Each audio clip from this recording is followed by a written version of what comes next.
నమస్కారం. Big debate ప్రత్యేక చర్చ కార్యక్రమానికి స్వాగతం.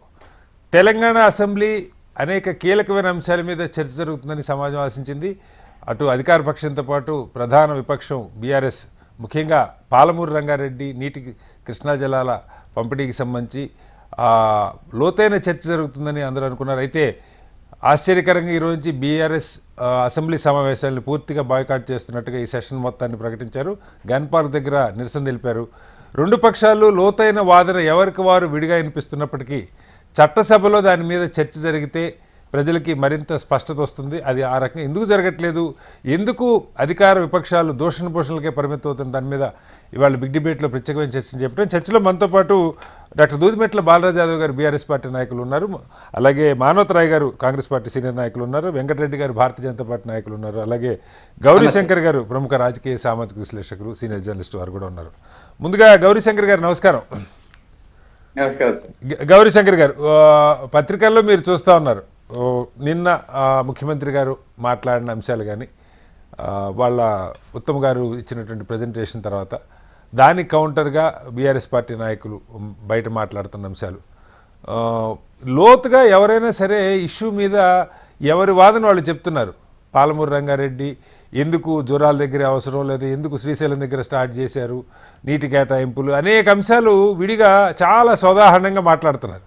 కానీ ఒకదానికి కొంత పొంతన ఉండట్లేదు.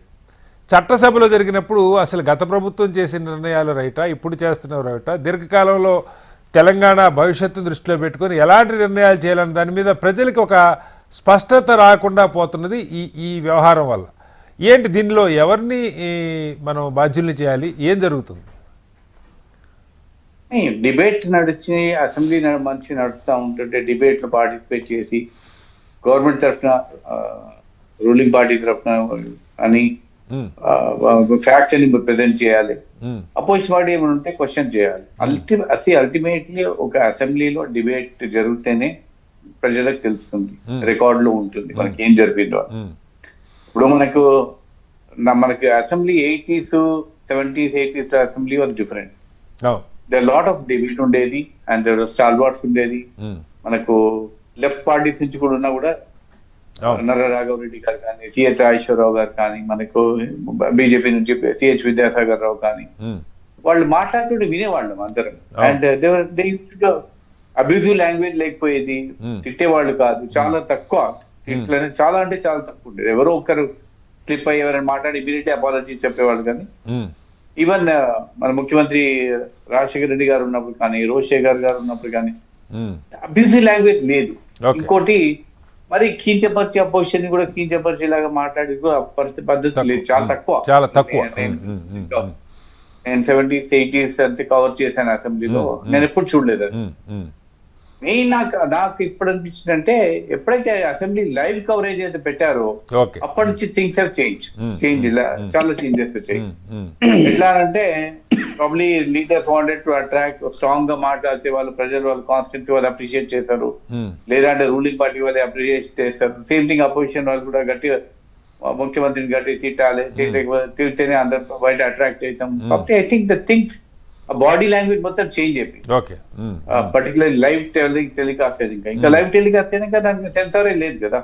రేపు ఎక్స్పెన్స్ ఒక పచ్చి బూతులు తిట్టినాక ఎక్స్పెన్స్ చేసినాక ఏమైతుంది, ఆల్రెడీ ప్రజలు రికార్డు నుంచి తొలగిస్తారు కానీ బయటకు వచ్చేస్తాయి, రికార్డు పోతుంది కదా.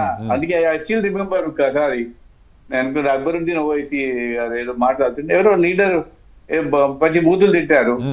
एक्सपेंशन स्पीकर गाరు చెప్పగానే क्या करेंगे साहब एक्सपेंशन करके ऑलरेडी हवा में चले गया, सब जने सुन लिए ना, तो अब करके क्या फायदा. Same thing this happened, the attitude change, dressing change కూడా చేంజ్ చేయించాలి. ఈ లైవ్ వచ్చాక people want to attract. Generally ఏంటంటే వన్ అప్ మ్యాన్ షో చేసి గవర్నమెంట్ ని నిలదీయాలి. అప్పుడే ఆ కాలంలో అంటే గవర్నమెంట్ ని క్వశ్చన్ చేసేవాళ్ళు. అండ్ సబ్జెక్ట్ హీ డిబేట్ ఉండేది, ఫ్యాక్ట్స్ ఫిగర్. గవర్నమెంట్ తర్వాత పీపుల్ యూస్ టు అనలైజ్ అది అల్టిమేట్లీ గవర్నమెంట్ తప్ప లేదా గవర్నమెంట్ చెప్పింది కరెక్ట్, అపోజిషన్ చేసి చెప్పిన అట్లే పీపుల్ యూస్ టు అనలైజ్. ఇప్పుడు అది ఆ డిబేట్ తక్కువైపోయి తిట్టుడు ఎక్కువైపోయింది. లాస్ట్ ఫ్యూ డేస్ కూడా చూస్తా ఉన్నాము, ముఖ్యమంత్రి రేవంత్ రెడ్డి గారు మీ కడుపులో అంతా మండుతా ఉంది, విషయం ఉంది మీ కడుపులో అని. అంటే ప్రాబ్లీ సర్కార్ నథింగ్ ఇది, కానీ అంటే you're trying to gun down the opposition party. Same thing opposition parties కూడా వీళ్ళు గవర్నమెంట్ ఏం చేస్తుంది, వాళ్ళని నమ్మేస్తున్నారు, ఈ ప్రాజెక్టులలో డబ్బులు కొట్టేస్తున్నారు, అది కొట్టే వైల్డ్ అలిగేషన్స్ పోతా ఉంది బయట యూత్. అంటే కరప్షన్ ఎలిగేషన్స్ కాకుండా భాష కూడా రెండు వైపులా దిగజారుతున్నమాట వాస్తవం. లాంగ్వేజ్ అయితే అల్టిమేట్లీ ఈ తిట్టడం కదా, రేపు అసెంబ్లీ రికార్డ్ లో ఎక్స్పెండ్ అంటారు, కానీ అసెంబ్లీ రికార్డ్ లో కూడా ఉండాలి కదా. తరతరాలు కూడా వాళ్ళ అసెంబ్లీలో ఎవరి డిబేట్ లో ఏం మాట్లాడారు, అప్పుడు ముఖ్యమంత్రి ఏం మాట్లాడారు, లాంగ్వేజ్ ఈజ్ మోర్ ఇంపార్టెంట్. ఇప్పుడు తిట్టడం టెంపరీ, ఇప్పుడు మనకి వచ్చి బూతులు నోట్కి వచ్చి తిట్టేసి వెళ్ళిపోతాము, ఆ 2 minutes మంచిగా అనిపించిన తర్వాత ప్రజలు కూడా అనుకుంటారు ఏంది ఇది డిబేట్ లేదు, ఇంట్లో తిట్టుకోవటం ఏంటి అని. అల్టిమేట్లీ ఇంకోటి క్వైట్ సర్ప్రైజింగ్, బీఆర్ఎస్ కూడా సడన్లీ వాళ్ళు మొత్తం బైకాట్ చేస్తామని I think this should not have done it అనిపించింది. ఉండొచ్చు ముఖ్యమంత్రి గారు ఎంత చేసినా కూడా I think this should have participated, debate చేయాలి, గవర్నమెంట్ నిలదీయాలి. ఇప్పుడు ఈ సెషన్ లో అవాయిడ్ చేస్తారు వెళ్ళిపోతారు, మళ్ళీ నెక్స్ట్ సెషన్ లో ఏమవుతుంది, అల్టిమేట్లీ పార్టిసిపేట్ కదా. బాయ్కాట్ ఈజ్ నో సొల్యూషన్ అండి ఏ పొలిటికల్ పార్టీకి అయినా, బీఆర్ఎస్ కానీ కాంగ్రెస్ కానీ ఏ పార్టీకి. ఓకే సార్, మళ్ళీ వస్తాను సార్ మీ దగ్గరికి. బాలరాజు గారు, మీరు వింటున్నారు గౌరీశంకర్ గారు అంటే యాక్చువల్గా ఒకవైపు ముఖ్యమంత్రి గారేమో పదే ఆయన సరే బయట మాటలేం మాట్లాడినా మొన్న హౌస్లో జరిగింది చూసాం, కేసీఆర్ గారిని స్వయంగా దగ్గరికి వెళ్ళి పలకరించారు, మంచి చెళ్ళు యోగక్షేమాలు అడిగారు, ఇవాళ ఆయన కాల్ కూడా ఇచ్చారు, నిన్న మేధావులంతా అప్పీల్ చేయండి కేసీఆర్ గారి సభకు రావాలని, లోతైన చర్చ జరగాలి, ఆయన తప్పులు నేను బయట పెడతానంటున్నారు. మీరు అంతే కాన్ఫిడెంట్గా హరీష్ రావు గారు మాట్లాడితే చాలా సోదాహరణంగా వివరాలన్నీ చెప్తా ఉన్నారు.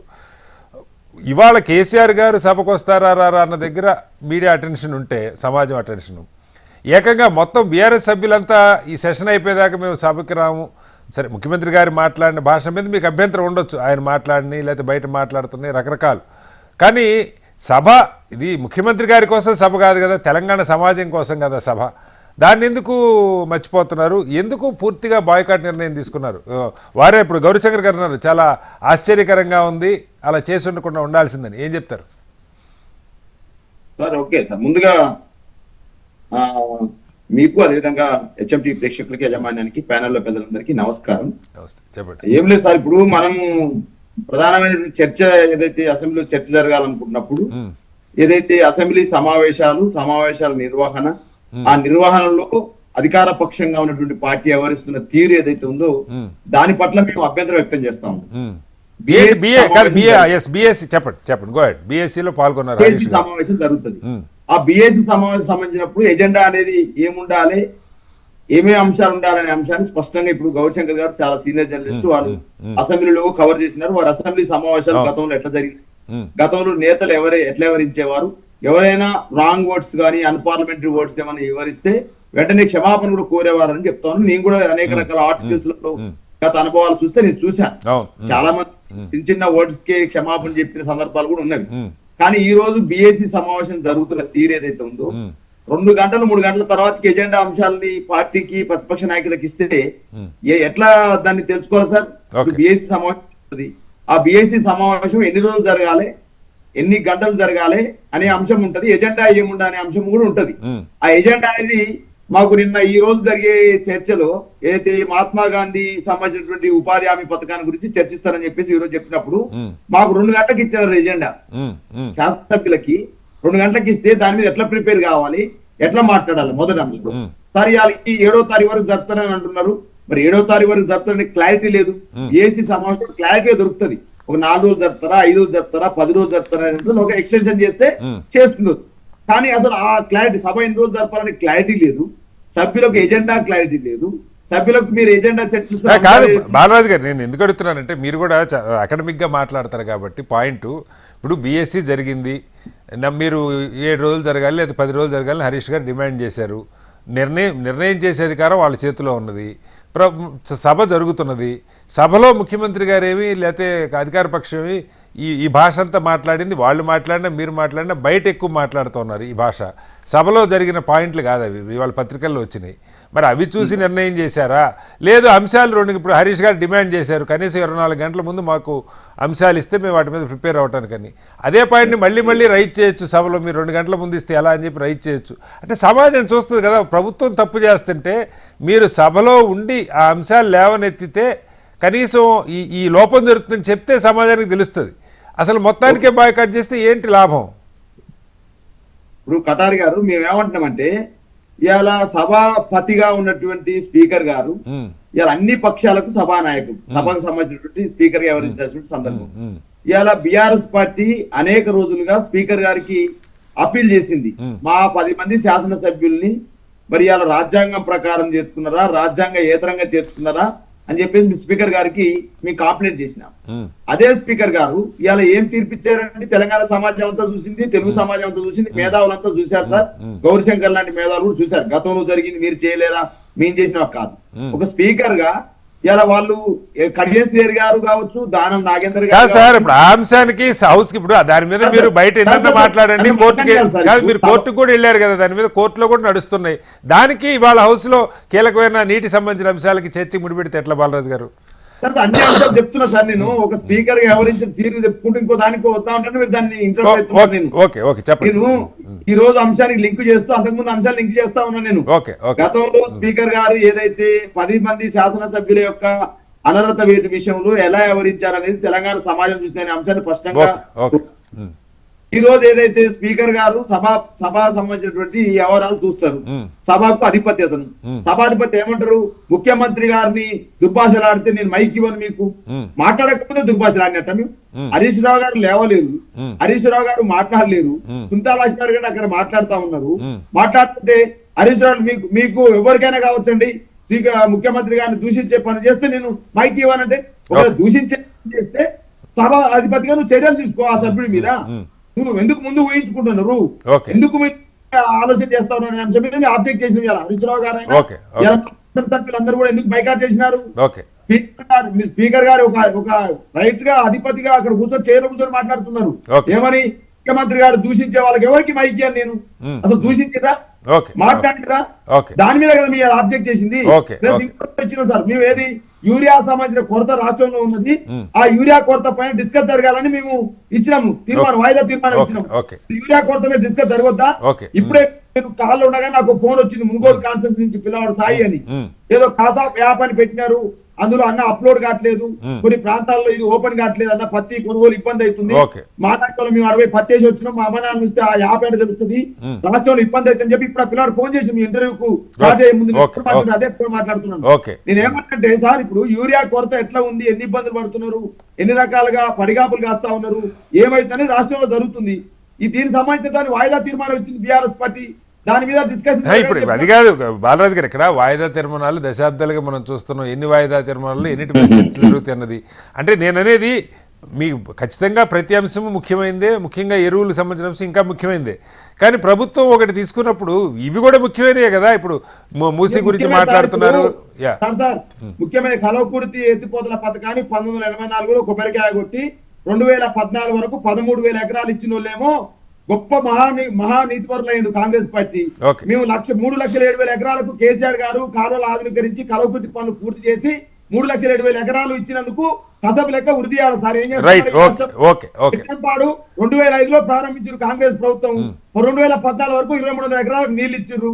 నువ్వు కాలువలని పూర్తి చేసి నెట్టెంపాడు పూర్తి చేసి 1,42,000 ఎకరాలు ఇచ్చినందుకు కేసీఆర్ తెలంగాణ. ఇవి బాలరాజు గారు నా డిబేట్ లో చెప్పడం కంటే హౌస్ లో హరీష్ గారు సీనియర్ నాయకులు మాట్లాడితే వీలు ఉంటుంది కదా. ముఖ్యమంత్రి కసబ్ అని చెప్పి అంటే ముఖ్యమంత్రి విమర్శిస్తే మీకు మైక్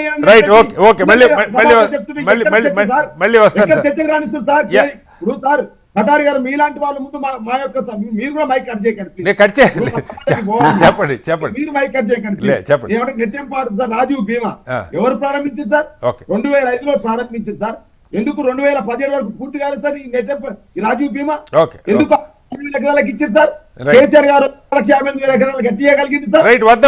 వాటికి వద్దాం, కట్ చేస్తున్నా అనుకోవద్దు సార్. పాలమూరు సంబంధించినటువంటి అంశాల మీద మీరు అంటున్నారు కదా, పీపీటీ ప్లాంటేషన్, మా హరీష్ రావు గారు ఏమన్నా ఇరిగేషన్ శాఖ మంత్రివర్యులుగా, మాజీ ఇరిగేషన్ శాఖ మంత్రివర్యులుగా ప్రతిపక్షం మేము చెప్తాము, అధికార పక్షం మీరు చెప్పండి అని చెప్పేసి మాకు అవకాశం. నేను లాస్ట్ డిబేట్ లో అదే చెప్పాను బాలాజీ గారు, మీ హయాంలో మీరు ఇవ్వకపోయినా ఇప్పుడున్న ప్రభుత్వం ఆ అవకాశం ప్రతిపక్షాలకు ఇవ్వచ్చు కదా అని చెప్పాను. మీరు ఇవ్వలేదు కాదు, మీరు ఇవ్వలేదు, మీ హయాంలో మీరు ఇవ్వలేదు, ప్రిపేర్ కాలేని అన్నాడు సార్. ఉత్తమ్ కుమార్ గారికి ఇచ్చినాం ఆ రోజు ప్రతిపక్ష నాయకుడుగా, ప్రిపేర్ కాలేదు అన్నాడు. నెక్స్ట్ డే రోజు అసలు పీపీటీ మేము బహిష్కరిస్తామని చెప్పేసి ఎబ్బిరెడ్డి గారు, ఉత్తమ్ కుమార్ గారు, వెంకరెడ్డి గారు మేము బహిష్కరిస్తామని చెప్పారు. మీరు అలా బహిష్కరిస్తామని మేము అనట్లే, మాకు అవకాశం అంటున్నాం.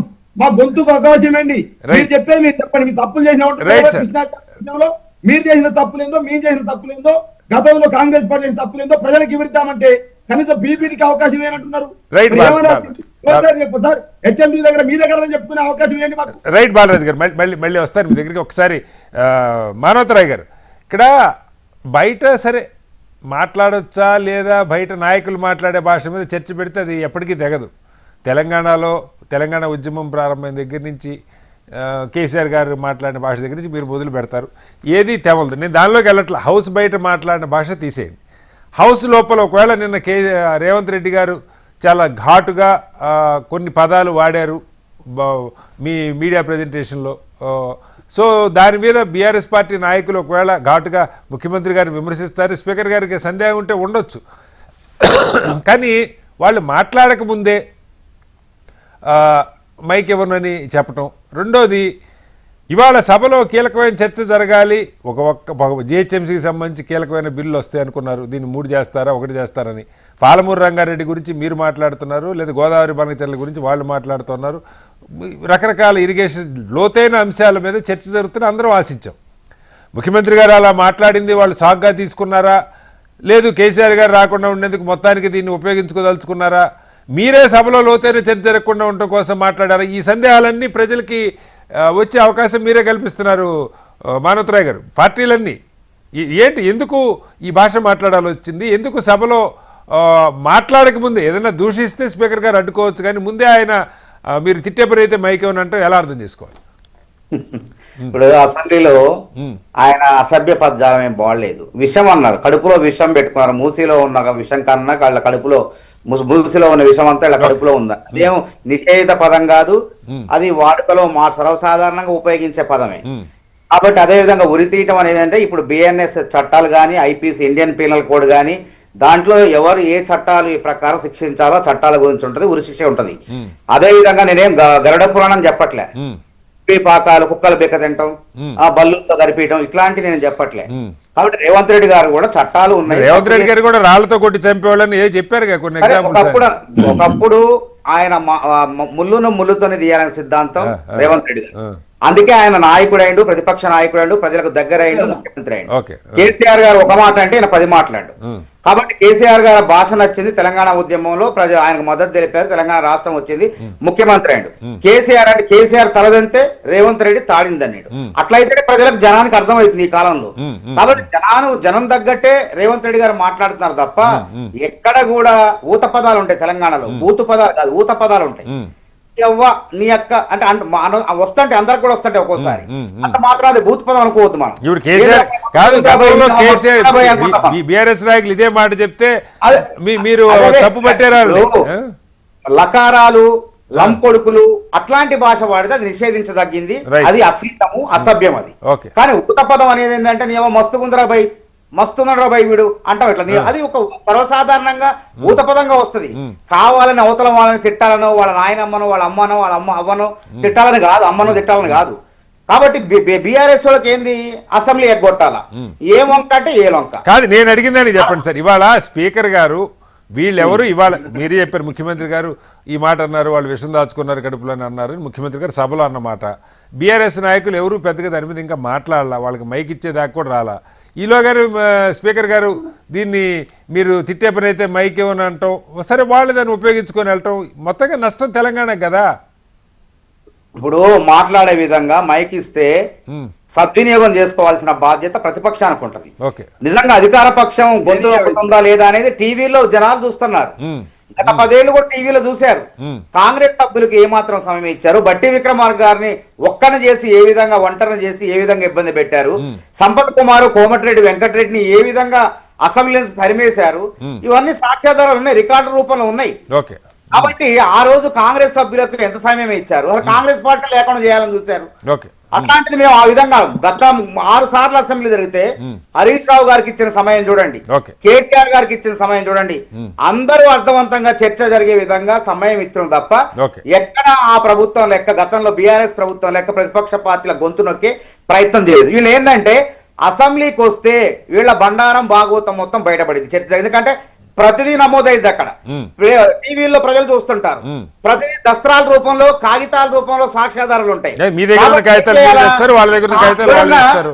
కాదండి, అసెంబ్లీ సభ జరుగుతుంటే అధికార పక్షాన్ని ఇరుకున పెట్టాలని చెప్పేసి నిజంగా తప్పు చేయనోడైతే, తప్పు చేయనటువంటి గతంలో అధికారంలో ఉన్న ఇప్పుడు ప్రతిపక్షంలో ఉన్న నాయకులైతే రేవంత్ రెడ్డిని ఇరుకున పెట్టాలని చెప్పి వచ్చి అసెంబ్లీలో గట్టిగా వాదిస్తారు.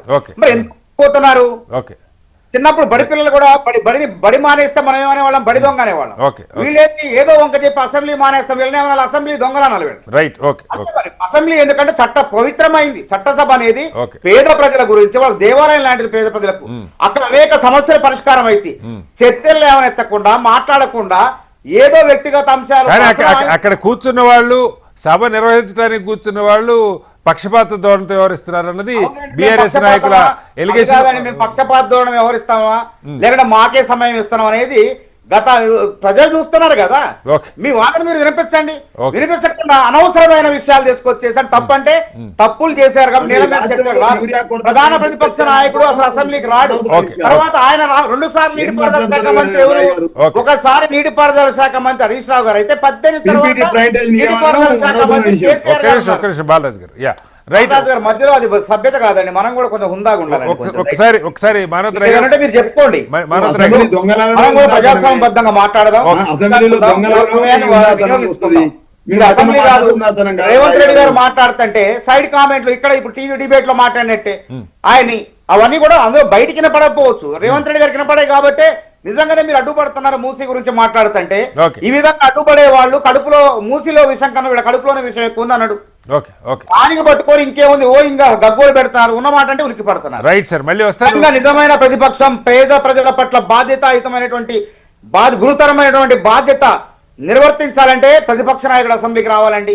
ఆ బాధ్యత తప్పుకోవడం కోసమే ఉపసభాపతి అని ఉపపక్ష నాయకుడు అని చెప్పేసి హరీష్ రావు గారికి ఇచ్చేశారు.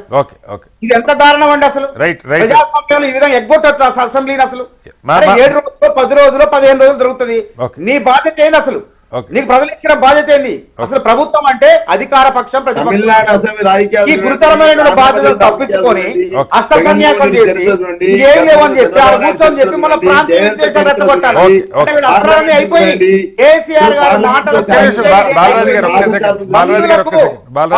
కూడా ఎక్స్పైరీ డేట్ ఉన్నట్టే కేసీఆర్ గారి మాటలు కూడా ఎక్స్పైరీ డేట్ అయిపోయింది. అధికారంలో ఉంటే బేషన్లు లేవు, బేషాలు లేవు. అధికారం కోల్పోతే బేషన్లు ఉంటాయి, బేషాలు ఉంటాయి.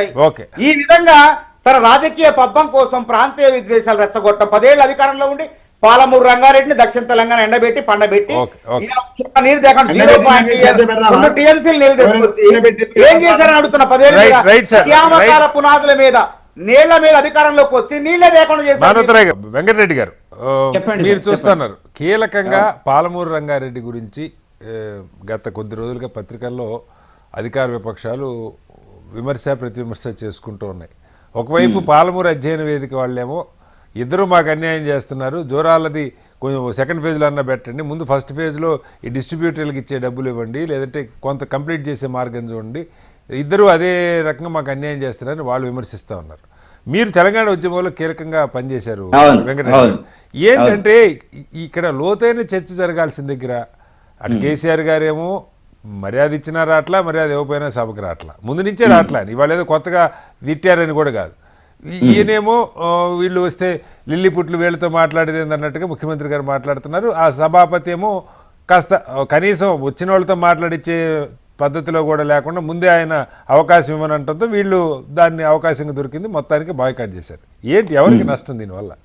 ఇప్పుడు కటారి గారు, మీరు నా మీద ఉంచినటువంటి నమ్మకం ఏదైతుందో, నేను ఒక రాజకీయ పార్టీ ప్రతినిధిగా కాకుండా ఒక తెలంగాణ ఉద్యమంలో ఉండి తెలంగాణ పౌరుడిగా తెలంగాణకు జరిగినటువంటి అన్యాయాల గురించే నేను ప్రస్తావిస్తాను. ఒక్క మాట కూడా నేను రాజకీయాలు మాట్లాడను, ఎందుకంటే ఇది ఒక జటిలమైనటువంటి సమస్య వల్ల నీటికి సంబంధించినటువంటిది. మీకు తెలుసు, సరే అనేక ఉద్యమాలు జరిగినాయి. తెలంగాణ అమరుల పునాదుల మీద తెలంగాణ నీళ్లు నిధులు అవన్నీ చెప్పిన తర్వాత తెలంగాణ వచ్చిన మాట వాస్తవం. తెలంగాణ ఉద్యమం చేసింది కేసీఆర్ గారు, జేఏసీ, కోదండరామ్ గారు, ఉద్యోగస్తులు, సామాజిక వర్గాలు, కాంగ్రెస్ సబ్బండ వర్గాలు, భారతీయ జనతా పార్టీ దానికి మద్దతు ఇచ్చినటువంటి సందర్భం. అందరి పాత్ర ఉందండి తెలంగాణ ఉద్యమంలో, అందరి పాత్ర ఉంది. చనిపోయిన అమరులది గొప్ప పాత్ర. Okay. సరే అధికారం వచ్చింది, ప్రజలు కేసీఆర్ గారికి అధికారం ఇచ్చినారు, 2 టర్ములు అధికారం ఇచ్చినారు, మంచి చేయమని ఇచ్చిన పరిస్థితి ఇట్లేం లేదు. అక్కడి నుంచి స్టార్ట్ అయింది ఇష్యూ. ఇప్పుడు ప్రజాస్వామ్య పద్ధతిలో ఉండేటువంటి తెలంగాణలో అసెంబ్లీని గత ప్రభుత్వం నిర్వహించిన పద్ధతి, ఇప్పుడు ఈ వీళ్ళు కాంగ్రెస్ వాళ్ళు చేస్తున్నటువంటిది రెండు కూడా దొందుకు దొంది అనేటువంటి పద్ధతిలో కనపడుతున్నటువంటిది. మీకు జ్ఞాపకం ఉందో లేదో, సీనియర్ జర్నలిస్ట్ గా మీరు అబ్జర్వ్ చేస్తుంటారు, గత ప్రభుత్వం కూడా ఏదైనా ఒక ప్రతిపక్ష నాయకుడు మాట్లాడేటప్పుడు మాటికి మంత్రులు జోక్యం చేసుకొని మాట్లాడకుండా చేసినటువంటి సందర్భాన్ని మనం చూసినాము. సభను వాయిదాలు వేసిన సందర్భం చూసినాము. అవన్నీ మనం చరిత్రలో వీళ్ళు ఇప్పుడు చేసింది వాళ్ళు అప్పుడు ఏలేదనేటువంటిది కాదు. నేనేమనుకున్నా అంటే ప్రజాస్వామ్యం నిజానికి కూడా నేను ఇవాళ అంటున్నాను, తెలంగాణ అన్ని పార్టీల యొక్క సమన్వయంతో ఆ మద్దతు ఏర్పడ్డది కాబట్టి అన్ని పార్టీల కొంతకాలం అన్నా అన్ని పార్టీలతో కూడుకున్న ఒక ప్రజాప్రభుత్వం ఏర్పడుతుంది అనుకున్నాండి.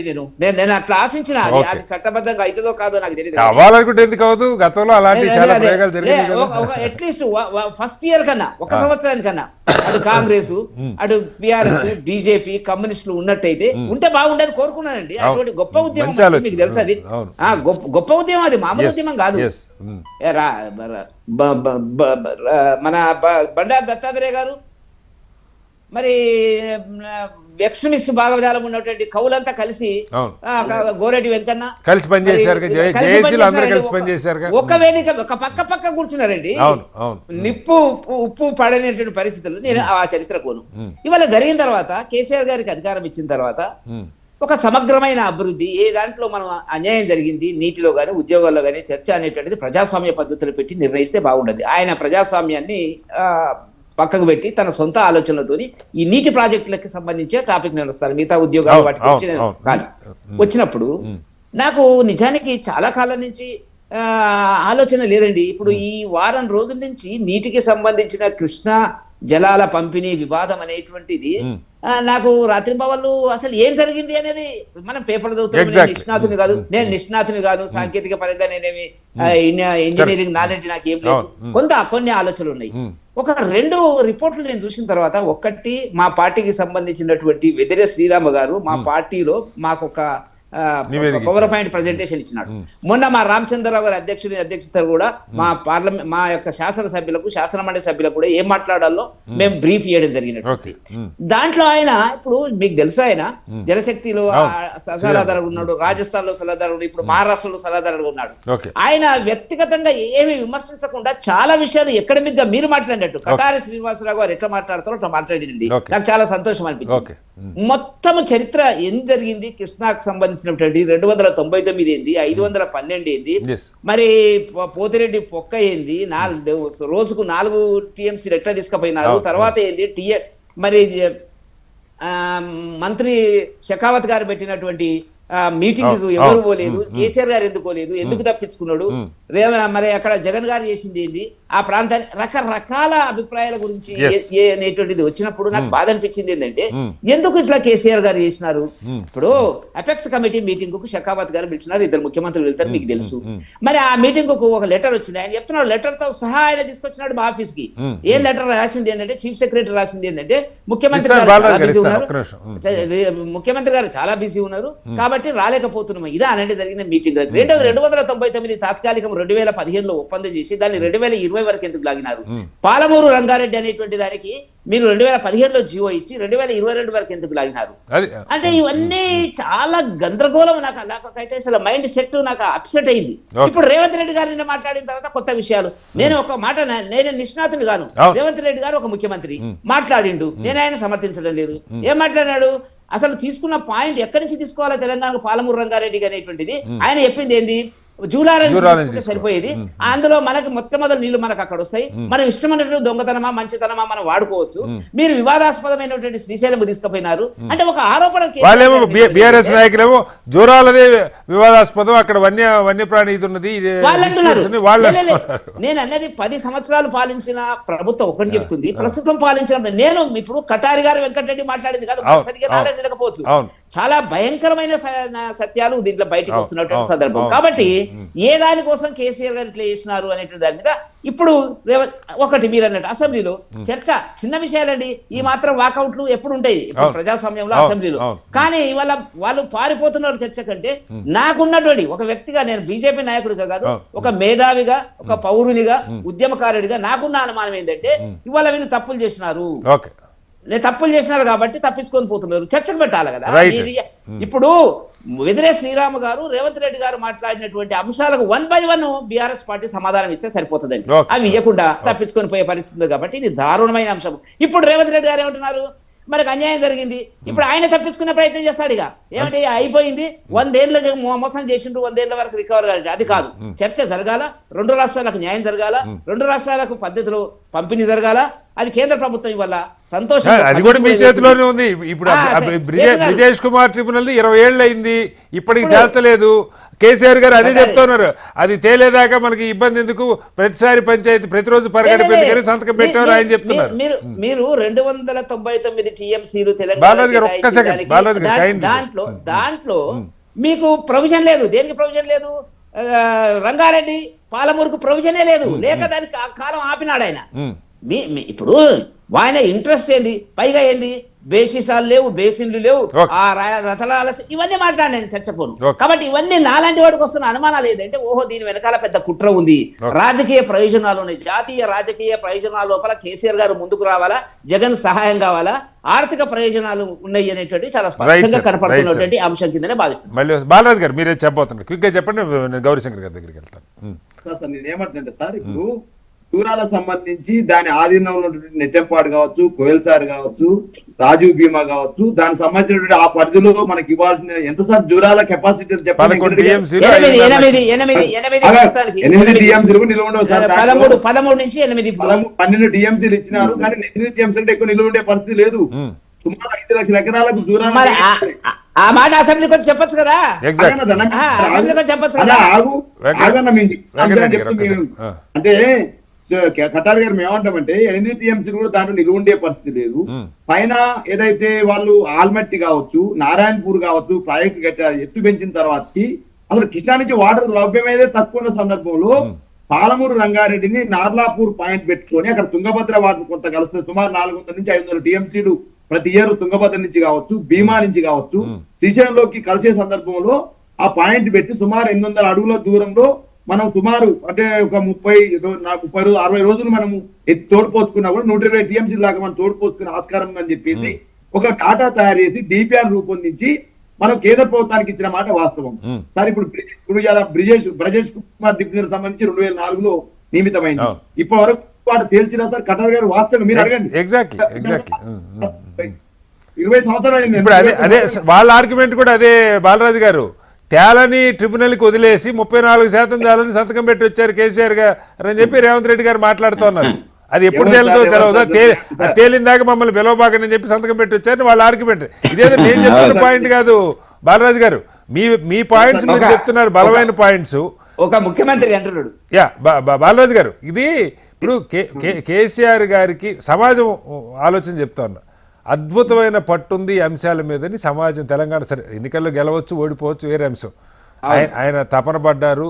కొన్ని సందర్భాల్లో అక్కడ కూర్చొని ఇది కంప్లీట్ అయ్యేదాకా నేను వెళ్ళానని చెప్పిన సందర్భాలు ఉన్నాయి. ఆయన అధ్యయనం చేశారని అందరూ భావిస్తారు. తప్పు చేశారా, ఒప్పు చేశారా, ప్రయోజనాల కోసం చేశారు, బట్ డెప్త్ ఉంది ఆయనకనైతే అందరూ నమ్ముతారు. ఆయన హౌస్కి వచ్చి మాట్లాడితే నిజంగా రేవంత్ రెడ్డి గారు గౌరవం ఇవ్వలేదనుకోండి, తెలంగాణ సమాజం చూడదా ఏం జరుగుతుంది? చెప్పండి బాలరాజు గారు. 2015లో పాలమూరు రంగారెడ్డి సంబంధించి నార్లాపూర్ కావచ్చు, ఒట్టెం కావచ్చు, ఏదుల కావచ్చు, అరవెన కావచ్చు, కేపీ లక్షదేవపల్లి కావచ్చు, ఉద్దండపూర్ కావచ్చు, ఈ సంబంధించితో పాటుగా డిండి, శివన్నగూడెం సంబంధించి కృష్ణరాంపల్లి, ఇర్విన్ ఏదైతే డిండి నల్గొండ జిల్లా ప్రాంతాలకు, అదే రంగారెడ్డి జిల్లా ప్రాంతాలకు, పాలమూరు సంబంధించిన జిల్లా ప్రాంతాలకు వచ్చే విధంగా సుమారు ఒక 120 టీఎంసీలు 60 రోజులు తోడిపోసుకుంటే మనకు 90 టీఎంసీలు ఏదైతే పాలమూరు రంగారెడ్డి జిల్లాలో ఉపయోగపడుతుంది. ఇంకొక 30 టీఎంసీలు ఢిల్లీకి మనం విస్తరింప చేసుకుంటే బాగుంటుందని ఆలోచన చేసి 36,000 కోట్ల రూపాయలు కేటాయించి సుమారు 27,000 కోట్లు ఖర్చు పెట్టి 2023 ఆగస్టులో నార్లాపూర్ దగ్గర పంపులు ఆన్ చేసి ప్రజలకు నీళ్లు ఇచ్చిన సందర్భాన్ని గుర్తు చేస్తా ఉన్నాం. రెండు అంశాలు ప్రధానంగా స్పష్టంగా అడదాల్చుకున్నాం. సిడబ్ల్యూసి ఎవరి ఆధ్వర్యంలో ఉంటది, అపెక్స్ కౌన్సిల్ ఎవరి ఆధ్వర్యంలో ఉంటది, అదేవిధంగా ట్రిబ్యునల్స్ ఎవరి ఆధ్వర్యంలో ఉంటది, అదేవిధంగా కృష్ణా రివర్ మేనేజ్మెంట్ బోర్డు కావచ్చు, గోదావరి రివర్ కానీ మేనేజ్మెంట్ బోర్డు కొన్ని కావచ్చు. సమావేశాలకు ఇప్పుడే వెంకటరెడ్డి గారు కూడా చెప్తారు, ఎపెక్స్ సమావేశాలకు కూడా ముఖ్యమంత్రి గారు వెళ్ళలేదు. ఎందుకు మాట్లాడతారు సార్? ఎందుకు కేసీఆర్ రెండే సమావేశాలకు వెళ్ళారు. సార్ ఎన్నిసార్లు సార్ నేను కేటీఆర్ గారు మా కేసీఆర్ గారు ఎన్ని సమావేశాలకు అటెండ్ అయ్యారు, మా ఇరిగేషన్ శాఖ అధికారులు వెళ్ళిపోయారని సార్ కృష్ణా జలాల్లో వాటా కోసం 28 సార్లు మేము లేఖలతో పాటుగా మా అధికారులు మా ముఖ్యమంత్రి కేసీఆర్ గారు first apex council meeting attend అయ్యారు. దాంట్లో చెప్పినారు Rayalaseema lift irrigation scheme sir ఎంత దౌర్భాగ్యంగా అనిపిస్తుంది సార్. ఇవాళ హెచ్ఎంటీ దాన్ని చెప్పదలుచుకున్నా సార్.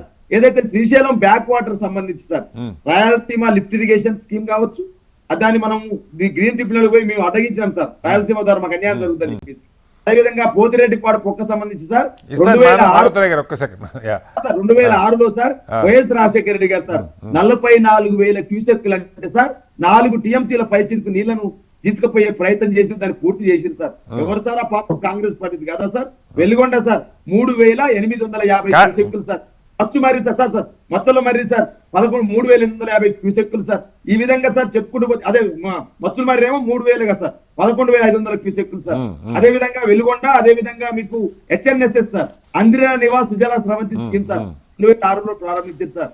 అవన్నీ పూర్తయితే సార్ తెలంగాణలో ఒక్కటి సార్ కలవకుర్తి పూర్తి కాదు సార్. 2006తో ప్రారంభిస్తారు పూర్తి కాదు సార్. భీమా పూర్తి కాదు సార్. అదే విధంగా నెట్టెంపాడు పూర్తి కాదు సార్. కోయిలసాగర్ పూర్తి కాదు సార్. మా కాలువలు పూర్తి చేయరు సార్. మాకు అన్యాయం చేస్తా ఉంటారు. కరెక్టే బాలాజీ గారు, 10 ఏళ్ళు తెలంగాణ వచ్చాక 10 ఏళ్ళు మీరే ఉన్నారు.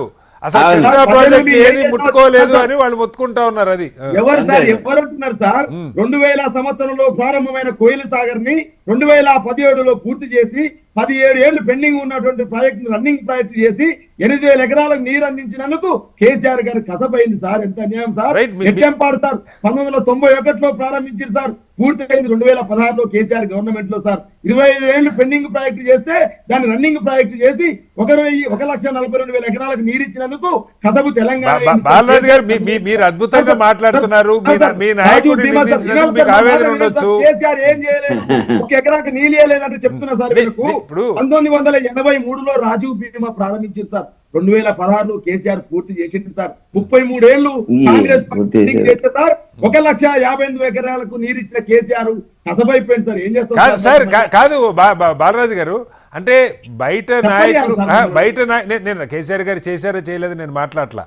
బయట నాయకులు మాట్లాడి మీరు అద్భుతంగా చెప్తున్నారు. మీ నాయకుడు నిందించినందుకు మీకు ఆవేదన ఉంటాం, దాన్ని నేను తప్పట్టట్లేదు. కానీ దానికి పరిష్కారం ఏంటి?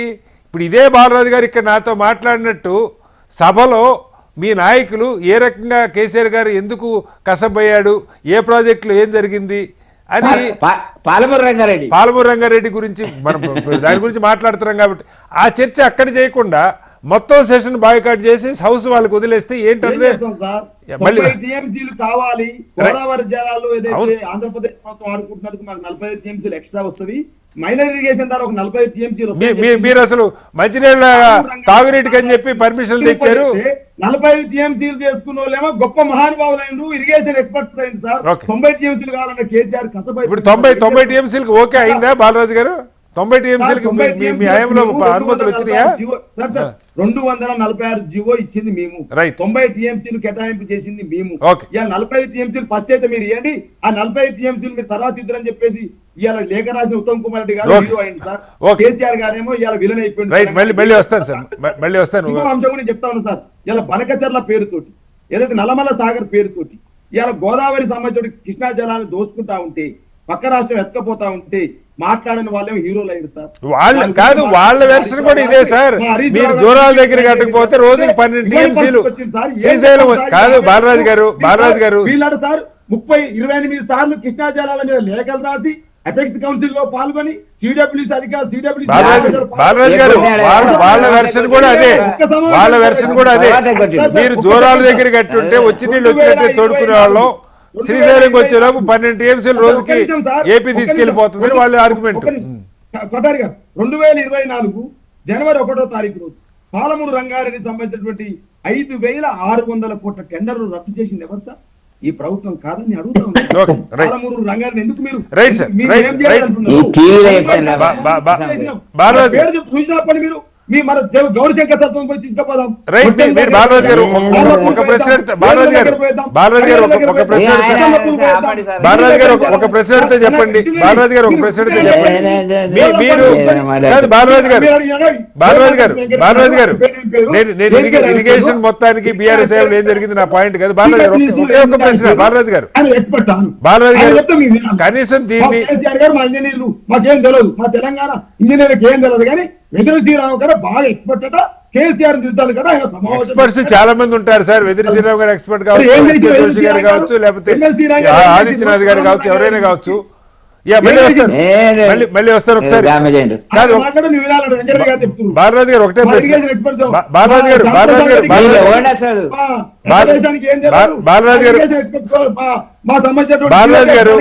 గారు ఒకటే మీరు వాళ్ళ కౌంటర్ కి మీ సహజ శైలికి భిన్నంగా మాట్లాడుతున్నారు. బాలరాజు గారు ఒకటే ప్రశ్న. ఈ నిర్ణయాన్ని తెలంగాణ సమాజాన్ని దృష్టిలో పెట్టుకొని హౌస్ కి తిరిగి వెళ్లేది కీలకమైన అంశాలు చర్చకున్నాయి కాబట్టి సరే ఇవాళ మీకు బాధ కలిగి ఉండొచ్చు, వాకౌట్ చేసి ఉండొచ్చు. ఒకరోజు చాలా సందర్భాల్లో వాకౌట్ చేస్తారు. మొత్తానికే సెషన్ వాకౌట్ చేయటం అన్నది మీద పునరాలోచన చేసే ఆలోచన ఉందా? బాలరాజు గారు అటార్ గారిని గౌరీశంకర్ లాంటి వాళ్ళు ప్రెస్ మీట్ పెట్టమని చెప్పండి, లేకపోతే రేవంత్ రెడ్డి గారితో చర్చ. ఇప్పుడు రేవంత్ రెడ్డి అన్నారు కదా, కేశవరావు గారిని, జానారెడ్డి గారిని, పొన్నం గారిని, వివేక్ గారిని అందరు రిక్వెస్ట్ చేయండి. కేసీఆర్ రమ్మన్నారు కదా, మేము రిక్వెస్ట్. గౌరీశంకర్ సార్, అటార్ సార్, మీరు చాలా సీనియర్స్.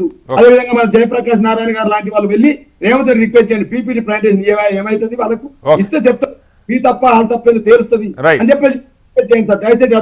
Right sir. మానవతరాయ్ గారు ఒక పాయింట్ ఇక్కడ. మొన్న కూడా బహుశా మీరే ఉన్నట్టున్నారు ఆ రోజు కూడా. ఇప్పుడు గతంలో వాళ్ళు చేసిన తప్పులే మీరు చేయటం కోసం కాదు కదా పార్టీలు ప్రభుత్వాలని ప్రజలు ఎన్నుకునేది. ఇప్పుడు లోతైన అంశం మామూలుగా ఇప్పుడు వెంకటరెడ్డి గారు లాంటి వాళ్ళే నేను సాంకేతిక ఎక్స్పర్ట్ని కాదని చెప్పే పరిస్థితి. నేను సాంకేతికంగా ఎక్స్పర్ట్ని కాదు. చాలామంది ప్రజలకు అసలు ఇంత లోతుగా కూడా అర్థం కాదు. కనీసం అక్కడ ఒక పవర్ పాయింట్ ప్రజెంటేషన్ పెట్టి మీ వెర్షన్ మీరు చెప్తారు, వాళ్ళ వెర్షన్. గతంలో వాళ్ళు చేశారని నేను చెప్పట్లేదు, మీకు అవకాశం ఇవ్వాల. లేదు ఇప్పటిలాగే 2 గంటల ముందు ఇచ్చి ఉండొచ్చు మీరు ఇచ్చినట్టే. అందుకని ఇప్పుడు లోతుగా 2 రోజులు కాదు, 4 రోజులు కాదు, 10 రోజులు జరగనివ్వండి. రమ్మని అడుగుతున్నారు, ఓకే. ఏం చేస్తారు? వెసులుబాటు కల్పిస్తామని చెప్పండి.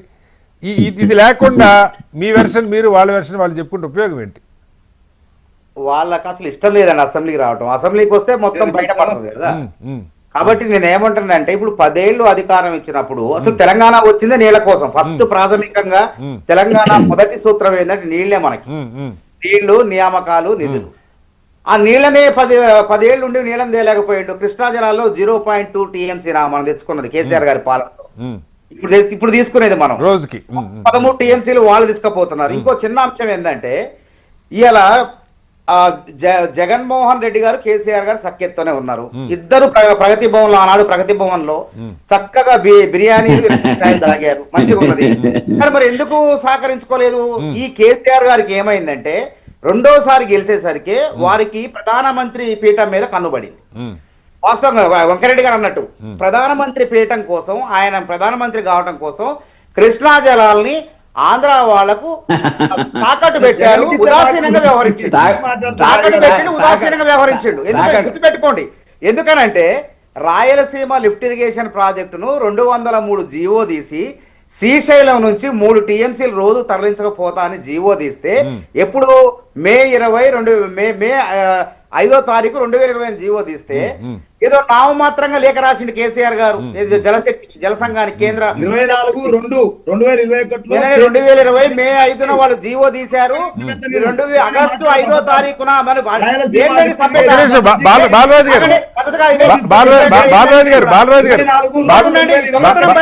బాలరాజు గారు మీరు మాట్లాడుతున్నంత సేపు వాళ్ళు క్వైట్ గా ఉన్నారు.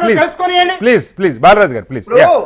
ఆగస్టు 2020 ఆగస్టు 5వ తారీఖున ఎపెక్స్ కౌన్సిల్ వాళ్ళు మీటింగ్ పిలిస్తే కుదరదు, ఆగస్టు 20 తర్వాత పెట్టండి అని వాయిదా ఇచ్చిండు. కానీ వాళ్ళు టెండర్లు ఎప్పుడు పిలిచారు? ఆగస్టు 10వ తారీఖు టెండర్లు 2500 కోట్ల పైసలు టెండర్లు పిలిచారు. అంటే ఆ టెండర్ల ప్రక్రియ ఒకవేళ ఆగస్టు 5వ తారీఖు పోతే ఆగిపోద్ది. ఆ టెండర్లు కొనసాగించి జగన్మోహన్ రెడ్డి సహకరించాలంటే 20వ తారీఖు పోవాలి. అయితేనే. ఆ విధంగా ప్రధానమంత్రి పదవి రాయలసీమ లిఫ్ట్ ఇరిగేషన్ ప్రధానమంత్రి పీఠం కోసం తెలంగాణ ప్రజలు ద్రోహం రైట్ సార్ చేస్తారు. కాదు అదే విధంగా ఇంకో అంశం అండి, బనకచెర్ల ప్రాజెక్టు మీద వీళ్ళు మర్చిపోయారు అసలు. జగన్మోహన్ ప్రధానమంత్రి, అది కూడా ప్రధానమంత్రి పీఠం మీద కన్నేసి జగన్మోహన్ రెడ్డి 90% పనులు 80% పనులు పూర్తి చేసిండు. పూర్తి చేసిన తర్వాత కాంగ్రెస్ వచ్చిన తర్వాత ఇదేంది, అరే ఎక్కడ మనకు నీళ్ళు అసలు దక్షిణ తెలంగాణలో ప్రాజెక్టులే లేవు, అసలు నీళ్లు వాడకమే లేదు, అసలు ఏందని చూస్తే దాన్ని రేవంత్ రెడ్డి గారు లేవనెత్తిన తర్వాత రాహుల్ బొజ్జా గారు కేంద్ర జల సంఘానికి నీళ్లు రాసి దాన్ని ఆపిన తర్వాత అప్పుడు వీళ్ళు దొంగల పడ్డ 6 నెలల కుక్కలు పొరిగినట్టు మానవతరాయ్ గారు ఇక్కడ బయట చెప్తున్నా మానవతరాయ్ గారు నేను దాని మీద విమర్శ కాదు, నేను దాన్ని కట్ చేయటం కాదు. పాయింట్ ఏంటంటే ఇప్పుడు మీ వెర్షన్ మీరు చెప్తే హౌస్ గురించే మాట్లాడుకుందాం. ఈ చర్చ నా గంటలో తేలదు. నా పాయింట్ ఒకటే మానవతరాయ్ గారు, నా పాయింట్ ఒకటే. మానవతరాయ్ గారు కైండ్లీ నా ప్రశ్న రాయలసీమ లిఫ్ట్ ఇరిగేషన్ ప్రాజెక్ట్ ఆపింది వీళ్ళ అండి. రైట్ శ్రీనివాస్ అని తెలంగాణ బిడ్డ, పాలమూరు బిడ్డ పిటిషన్ వేస్తే ఆయన పిటిషన్ వేస్తే బరువు పోద్దని చెప్పి తెలంగాణ సమాజం తిడతారని చెప్పి తట్టుకోలేక భయపడిపోయి మన అందరూ కలిసి మానవతరాయ్ గారు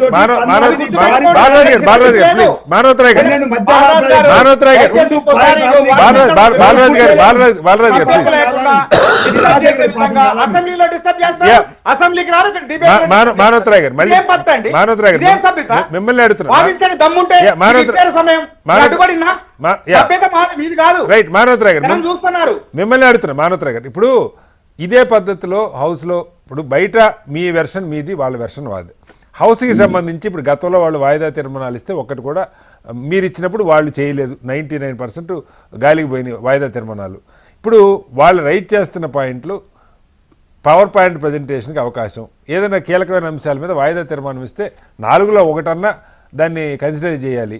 అలాగే టైం ముందు ఇప్పుడు ఒక ఎజెండా నిజంగానే ఇప్పుడు మీరు కాంగ్రెస్ జాతీయ స్థాయిలో పొద్దున పెట్టి సాయంత్రానికి బిల్లులకు ముగిచ్చేశారని ఆర్టికల్ 370 మీద వాటి మీద బీజేపీ మీద దుమ్మెత్తిపోస్తారు. కనీసం లోతుగా చర్చకు అవకాశం ఇవ్వలేదు, మాకు టైం ఇవ్వలేదని. ఇప్పుడు ఆ పని మీరైనా చేయాలి కదా. ఇక్కడ కొంత టైం ఇచ్చి ఇవి డెప్త్ ఉన్న సబ్జెక్టులు అన్నీ తెలిసినా ఒకసారి మళ్ళీ రివ్యూ చేసుకోవాల్సిన అవసరం ఉంటుంది. ఆ టైము ఇవ్వట్లేదు, వాయిదా తీర్మానాలు తీసుకోవట్లేదు, మమ్మల్ని స్పీకర్ పక్షపాత ధోరణితో వీటి మీద మాట్లాడుకుందాం సార్. ఈ అంశం ఇరిగేషన్ మీద నా గంటలో తేలితే దేశం వాళ్ళ అసెంబ్లీకి వస్తే వాళ్ళ విషయం మొత్తం బయటపడింది. 10 ఏళ్ళు చేసినటువంటి జలదోపిడీ బయటపడుతుంది, ఆర్థిక నేరం బయటపడుతుంది. కాబట్టి ఏం చేయాలి, నేరం స్పీకర్ మీద నెట్టాలా, లేదా మా గొంతు నొక్కుతున్నారని చెప్పేసి అబద్ధాలు ఆడాలి. వాస్తవంగా నిజంగా దమ్మున్న ప్రతిపక్షం అయితే, ఏ తప్పులు చేయని గతంలో అధికారంలో ఉండి ప్రతిపక్షంగా ఉన్నటువంటి వాళ్ళు ఏ తప్పులు చేయని వాళ్ళు అయితే అసెంబ్లీకి వస్తా, అసెంబ్లీ పెట్టు, నువ్వు అడుగు, 100 ప్రశ్నలు అడుగు, నేను సమాధానం చెప్తా అంటాడు. పారిపోతారండి ఏళ్ళ లెక్క చూసి తెలంగాణ జనం నవ్వుతున్నారు వీళ్ళని చూసి. ఫస్ట్ వాళ్ళు అసెంబ్లీకి రమ్మనండి, సొంతగా బహిష్కరించడం కాదు. మేము గతంలో మీరు మమ్మల్ని బహిష్కరించారు, మా ఎమ్మెల్యేలని. కొద్ది మంది అయినా సరే సంపత్ కుమార్ ని, కోమటిరెడ్డి వెంకటరెడ్డిని ఏ విధంగా ఆ రోజు తెలంగాణ ఏం పద్ధతి అండి ఇది? బాలరాజు యాదవ్ గారు మీరు కొత్త ఏమన్నా రోజు ఎందుకంటే ఇక్కడ కూడా అడ్డుపడతారు, ఇక్కడ కూడా అడ్డుపడతారు. మీరు శ్రీనివాస్ గారు డిబేట్లు ఎప్పుడు జరగలేదు అసలు. చెప్పండి, హుందాగా ఉండాలండి ఇక్కడ. ఉండాలంటే 240 జీవో తీసి పాలమూరు రంగారెడ్డిలో 90 టీఎంసీలు 2 ముక్కలు చేసింది. మైనర్ ఇరిగేషన్ ప్రాజెక్ట్ అని లేఖలు రాసింది వాళ్ళు. కాబట్టి అదే విధంగా 7.5 టీఎంసీలు నీళ్లు మాత్రమే వాడుకుంటామని సుప్రీంకోర్టుకు పోయింది హరీష్ రావు గారు. సుప్రీంకోర్టు కూడా హెచ్చరించింది, ఏమన్నది, మీరు నీటి 7.5 టీఎంసీలు మాత్రమే వాడుకోవాలి, కనీసం ఒక పని కూడా చేయడానికి వీలని చెప్పి హుకుం జారీ చేసింది, ఆర్డర్ ఇచ్చేసింది. కాబట్టి మొత్తం కూడా 10 ఏళ్ళు అధికారంలో ఉండి సర్వనాశనం చేసి ఏ ప్రాజెక్టు పూర్తి కాలే. రేవంత్ రెడ్డి గారు అందుకే ఏం చేస్తాడు, వీళ్ళు ఏమన్నారు, పైగా మరి మీరు ఏం కట్టారంటే, అయ్యా మేము కూల్చే ప్రాజెక్టులు కట్టం, మొత్తం ఈ ప్రాజెక్టులు పెండింగ్ లో ఉన్న ప్రాజెక్టులు పూర్తి చేసిన తర్వాతనే కొత్త ప్రాజెక్టుల నిర్మాణానికి ఆలోచన, మీకు లెక్క సగం తెలంగాణ సమాజాన్ని ఆగం చేయమే. ఓకే రైట్ గౌరీశంకర్ గారు, పరిస్థితి ఇది. ప్యానల్ వ్యక్తులు మాట్లాడి చాలా విషయాలు మాట్లాడారు. సేమ్ థింగ్ అసెంబ్లీలో డిస్కస్ చేస్తే అయిపోయేది కదా ఇవన్నీ. వాళ్ళ పార్టీ లీడర్స్ అపోజిషన్ వాళ్ళది ఏమైనా క్వశ్చన్ చేద్దాం చేసుకోవచ్చు, కానీ రూలింగ్ పార్టీ కూడా వాళ్ళని పెట్టుకోవచ్చు, వాళ్ళు కూడా క్లారిఫికేషన్ ఇస్తారు. ఇవన్నీ ఇష్యూస్ సాల్వ్ చేయాలంటే assembly is the right forum. Record లో ఉంటుంది, ఎక్స్పర్ట్స్ ఒపీనియన్ తీసుకోవచ్చు, ఇంజనీర్స్ పిలవచ్చు, అసలు ఎవరు తప్పు చేశారు, వీళ్ళు చేసిన తప్ప కదా, మంచి డిబేట్ చేయవచ్చు కదా, చిట్టుకోసం పర్లేదు. ఓకే. అండ్ సెకండ్ థింగ్, నేను మన స్పీకర్ గారిది విన్నాను, నేను గడ్డం ప్రసాద్ గారు తన్ని ఏమన్నాడు, మీరు ముఖ్యమంత్రిని దూషిస్తే మీకు నేను మైక్ ఇవ్వను అన్నాడు. సింపుల్ థింగ్ హరీష్ రావు గారు చెప్పాలంటే, మేము ముఖ్యమంత్రి గారు దూషించేది ఏంటంటే మేము డిఫరెంట్ నిలదీసాము, నిలదీయవచ్చు ముఖ్యమంత్రిని, క్వశ్చన్ చేయవచ్చు, తప్పేం టిట్ ఆఫ్ పర్లేదు కదా. If you have the point, if you have the subject మీద మాట్లాడేది ఉన్నట్టే ఎవరికి తిట్టవలసిన తిట్టే ఎగ్జిట్ చేయవచ్చు. బయట తిట్టుకోవడానికి చాలా స్పేస్ ఉంది, హౌస్ లో తిట్టాల్సిన పని లేదు వాస్తవంగా. ఇంకోటి, మన ఇరిగేషన్ ప్రాజెక్ట్స్ మీద మొదటి నుంచి చాలా డిబేట్ ఉంది. ఆ లొకేషన్ మనకి first Nagarjuna project location debatable. ఒకప్పుడు ఒరిజినల్ గా లొకేషన్ ఒకటి ఉంటే తర్వాత చేయండి. సెకండ్ కృష్ణా వాటర్స్ మీద, ఎందుకంటే నేను కూడా చాలా సార్లు చంద్రబాబు నాయుడు గారు ఉన్నప్పుడు అప్పుడు బాబ్లీ ప్రాజెక్ట్ మీద ధారణ చేయడం వెళ్ళాను ముఖ్యమంత్రి చంద్రబాబు నాయుడు గారు. ఏంటంటే ఈ కర్ణాటక వాళ్ళు చాలా ఏంటంటే వాళ్ళు కృష్ణా నది మీద చాలా బ్యారేజెస్ కట్టారు, కాబట్టి మనకి ఇన్ఫ్లో చాలా తగ్గిపోయి, మనకి ఎందుకంటే major source of water drinking water Godavari వచ్చింది. మళ్ళీ గోదావరి మీద ఇప్పుడు కాళేశ్వరం కట్టాక మళ్ళీ ఇది క్వశ్చనబుల్ వచ్చింది, అసలు ఆ ప్రాజెక్ట్ ఇక్కడ ఉండాలి అక్కడ ఉండాలని మళ్ళీ డిబేట్. డిబేటబుల్ పాయింట్స్ హౌస్ లో స్టేట్ ఇంట్రెస్ట్ ఏంది, అల్టిమేట్లీ మన ప్రజలకు ఉపయోగపడుతుంది, ప్రజలకు నీళ్లు కావాలి, దానికి బెస్ట్ ఫోరము అసెంబ్లీలో కూర్చొని డిబేట్ చేయటం, సొల్యూషన్. రైట్. ఆఖరిగా వెంకటరెడ్డి గారు, అంటే ట్రిబ్యునల్స్ గురించి ఇప్పుడు దేశంలో కోర్టులు లాయర్లకు కూడా ఇవి పెడతా ఉన్నాయి, మీరు మీ వాదనలు ఇన్ని రోజుల్లో ముగించాలి, సుప్రీంకోర్టు గైడ్ లైన్స్ నిన్న మన అడ్వకేట్స్కి ఎన్ని రోజులు టైం కావాలో ముందే చెప్పాలి అంటే స్పీడప్ చేయడానికి. ట్రిబ్యునల్ పేరుతో 20 ఏళ్ళు గడిస్తుంటే ఇప్పుడు 20 ఏళ్ళు అయిపోయింది, అది 299 511 మారుస్తారా పెంచుతారా, తాత్కాలిక కేటాయింపులు చేశారు, దాని మీద కొత్త ట్రిబ్యునల్లో చర్చ జరగాలి కదా, ఎందుకు వాటిని పట్టించుకోరు కేంద్రం? మీరు అధికారంలో ఉన్నారు, కొంచెం స్పీడప్ చేసే ప్రయత్నం చేయొచ్చు కదా. తప్పకుండా మీరు అన్నది మంచి సలహానే, ఎందుకంటే గత ప్రభుత్వాలు కానీ కేంద్ర ప్రభుత్వాలు ఇప్పుడు కూడా కొంత డిలే అవుతున్నటువంటి మాట వాస్తవం, వాటికి ఒక సత్వర పరిష్కారం దొరికితే బాగుంటుంది. ఇవాళ నాకున్న సమాచారం మేరకు సెంట్రల్ వాటర్ వర్క్స్ కమిషన్ వాళ్ళు ఒక కమిటీ వేసినారు, ఈ రెండు రాష్ట్రాల మధ్య ఉండేటువంటి జల విధానానికి సంబంధించినటువంటి సంతోషము ముందుకెళ్లాలని. రాష్ట్ర ముఖ్యమంత్రులు రాజకీయాలకు అతీతంగా రెండు రాష్ట్రాల యొక్క అభివృద్ధి పంపిణీకి సంబంధించి ఒక బ్రాడర్ సెన్స్ లో ముందుకు వస్తే బాగుంటది అని చెప్పి నేను కోరుకుంటున్నాను. ఒకటి, ఇప్పుడు సమస్య ఎక్కడ వచ్చిందంటే, ఆల్రెడీ కటారి గారు మంచికో చెడ్డకో ఏదన్నా ఉండొచ్చు కానీ కాళేశ్వరం కుంగిందా కూలిందా దాని మీద ఒక చర్చ అనేది గత కొంతకాలం జరుగుతున్నది. ఇప్పుడు ఏమైతుంది, మళ్ళీ పాలమూరు రంగారెడ్డి మీద కూడా పారిపోయినారు అనేటువంటి పద్ధతి లోపల అది డ్యామేజ్ ఎవరికి జరుగుతుంది అంటే బీఆర్ఎస్ పార్టీకే డ్యామేజ్ జరుగుతుంది. ఇప్పుడు రేవంత్ రెడ్డి గారు ఏం చేశారు ఏం చేయలేదని చర్చ కాదు, ఇప్పుడు కామన్ మ్యాన్ కి వెళ్ళింది ఏంటంటే అసెంబ్లీలో చర్చకు వచ్చి మీ పాయింట్ మీరు చెప్పొచ్చు. ఆయన ఒక మాట అన్నాడు, ఎన్ని రోజులు మీరు అసెంబ్లీ పెడితే అన్ని రోజులు కట్టుబడి ఉంటాడా ఎవరు వాళ్ళు బాణాలి, ఆ వర్గం బాగా మాట్లాడగలుగుతుంది, ఈ వర్గం మాట్లాడుతుంది, మా భారతీయ జనతా పార్టీ కూడా మాట్లాడగలుగుతుంది, మా శాసనసభ్యులు కూడా రెడీ ఉన్నారు. ఇది చర్చ జరిగితే దీని ఒక కొలిక్కి వస్తుంది కదా. కాబట్టి ఇందులో రాజకీయాలు కాంగ్రెస్ బీఆర్ఎస్ రెండు కూడా ఏంటంటే తప్పించుకునే ప్రయత్నం చేస్తుంది అనేటువంటిది భారతీయ జనతా పార్టీ యొక్క అభిప్రాయం. ఓకే సార్, మొత్తంగా నీటికి సంబంధించి లోతైన చర్చ జరగాల్సినటువంటి చట్టసభల్లో ఆ చర్చ జరగట్లేదు. దురదృష్టం, రాజకీయ కారణాల పార్టీలు ఒకళ్ళ మీద ఒకళ్ళు బయట ఎంత భాష మాట్లాడుకున్న అభ్యంతరకరమైన కనీసం చట్టసభలో పరస్పరం గౌరవించుకుంటూ లోతైన అంశాల మీద వాదనలతో ప్రజల హృదయాలు గెలవడానికి ప్రయత్నం జరగాలి. సభని బహిష్కరించడం ఎంత తప్పు, అదేవిధంగా సమానంగా చూడకపోతే అది కూడా అంతే తప్పు అయ్యేటువంటి పరిస్థితి ఉంది. ఇప్పటికైనా తెలంగాణ చట్టసభల్లో ముఖ్యంగా ఇరిగేషన్ ప్రాజెక్ట్స్కి సంబంధించి దశాబ్దాల పోరాటాల తర్వాత సాధించుకున్న తెలంగాణలో లోతైన అవగాహన ప్రజలకి, రెండో పక్షం గతంలో 10 ఏళ్ళు పరిపాలించిన బీఆర్ఎస్ ఏం చేసింది, ఇప్పుడు ఉన్నటువంటి కాంగ్రెస్ ఏం చేస్తుంది, ఏ నది మీద ఏ బేసిన్లో ఏ ప్రాజెక్టు పరిస్థితి ఏంటన్నది ప్రజలకి ఎంత లోతుగా అవగాహన కలిగితే అంత మంచిది. అవగాహన కల్పించేటువంటి వేదిక చట్టసభ, అక్కడ చర్చ జరగాలనైతే కోరుకుందాం. చర్చలో పాల్గొన్న గౌరీశంకర్ గారికి, అలాగే బాలరాజు గారికి, వెంకటరెడ్డి గారికి, మానవతరాయ్ గారికి ప్రత్యేక ధన్యవాదాలు. ఇది వాళ్ళ బిగ్ డిబేట్. మరోస్తే మళ్ళీ కలుద్దాం. అందరికీ నమస్కారం.